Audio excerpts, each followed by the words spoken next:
Welcome back to the channel, my friends. I'm grateful to have you here once again as we journey through some of the most meaningful questions a seeker can ask. Today's topic is both subtle and powerful, something that separates those who endure on the spiritual path with a radiant smile from those who quietly drift away, burnt out or disillusioned. Have you ever wondered why some people seem to grow happier, lighter, more energized the deeper they go into their spiritual practice? Why does their face soften? Why does their presence calm a room? Why do they seem to age in reverse? And yet, others doing the same practices, chanting the same prayers, following the same teachings feel burdened, rigid, even frustrated. What is the difference? It lies in one simple but profound question. Do you enjoy your practice? Not superficially, but deeply, honestly, and wholeheartedly. Today, we are going to dive into that question, exploring why joy is not a luxury in spiritual life, it is essential. We'll uncover how joy is not an emotion you wait for, but a skill you cultivate. And we'll look at how your relationship to daily practice, especially your morning and evening devotions, can either drain you or uplift you, depending on one radical shift. That shift is this: stop treating your practice like a task. Start experiencing it as a sacred conversation. Let's begin at dawn. The traditional morning practice in many traditions begins before the sun rises. It's dark. The world is quiet. The air is still. And in that stillness, you stand, stretch, and begin your chant.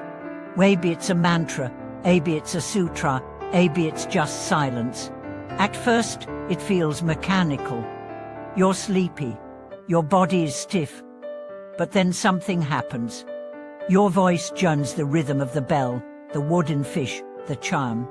And slowly, your breathing aligns. Your mind begins to clear. Your posture straightens, and the chant begins to carry you. That moment when the practice goes from you doing it to it doing you, that is the taste of spiritual joy. Now let's fast forward to evening. After a long day, you're tired. The world has pulled at your energy in every direction. You sit before your altar. A candle flickers, you bow, and again, you begin. And in that moment, you are returning. Returning to yourself, returning to presence, washing off the noise of the day. And once again, you feel that quiet joy, not the excitement of pleasure, but the calm of returning home. The problem is, many people never reach that space because they approach practice like homework. Something to get through, something to check off the list. And as a result, their practice becomes dry, rote, lifeless. But here's the truth: your spiritual practice is not meant to be endured. It's meant to be enjoyed. Not endured like entertainment, but endured like intimacy. Let me ask you, how do you approach someone you love deeply? Do you check off minutes spent with them? Do you rush through your time together? Or do you savor it? Do you look into their eyes? Do you linger in their presence? That is how you must learn to approach your practice. Whether you are chanting, bowing, meditating, or simply sitting in silence, bring presence, bring affection, bring curiosity. Because when you do, your practice will come alive. Let me share a story. There was a young monk who found his morning chants dull. He asked his teacher, "Why do I feel nothing when I recite the scriptures?" The master replied, "Because you are reciting words, but not listening to them." From that day forward, the monk changed one thing. He imagined that each line he chanted was being whispered directly into the ear of the Buddha, and suddenly, everything shifted. His voice softened, his eyes watered. His posture became reverent, because now he was no longer reading, he was relating. And that's the secret. Your practice must be a relationship. If it feels distant, cold, lifeless, it's not because you're doing it wrong. It's because you've forgotten the intimacy at the heart of it. Every chant is a love letter. Every bow is an embrace. Every breath is a doorway. So how do you begin to enjoy your practice again? Start by slowing down. Don't rush through it. Let each syllable land. Let each breath complete. Light a candle. Create an atmosphere. Set the stage, not for performance but for reverence. Next, choose depth over length.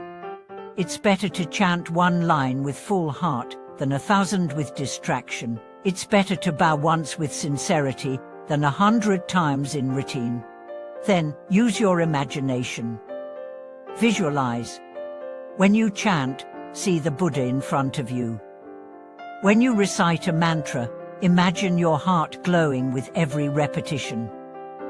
When you bow, feel yourself letting go of ego, dropping into humility. And most importantly, connect emotionally. Don't be afraid to feel. Let the tears come. Let the joy rise. Let the awe blossom.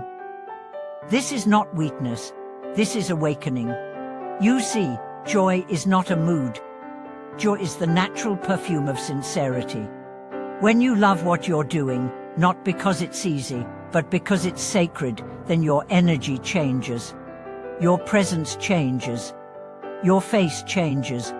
That's why some practitioners seem to glow, not because they are special, but because they are in love with the path, with the practice, with the presence behind it all. And you can be too. There's no secret mantra, no advanced technique. Just this: fall in love with showing up. Let your practice be your refuge. Let it be your play. Let it be your gift to yourself and to the world. Because here's the deeper truth: if you don't enjoy your practice, you won't sustain it. And if you don't sustain it, you won't transform. But if you do, if you let joy be the thread that weaves through every chant, every breath, every gesture, then your practice will become unshakable, because it will be nourished from within. And one day, you'll wake up and realize your morning practice is no longer something you have to do. It's something you get to do, something you crave, something you cherish. And that day, you'll understand this is not discipline. This is devotion. Thank you so much for watching this video. If you've ever struggled with keeping your practice alive, I hope this message rekindled something within you. I'd love to hear how you bring joy into your practice. Share your experiences in the comments below. And if this video brought you clarity or peace, please like, subscribe, and help grow this community of sincere seekers. Until next time, practice gently, practice joyfully, and let your whole life become your prayer. Thank you for watching.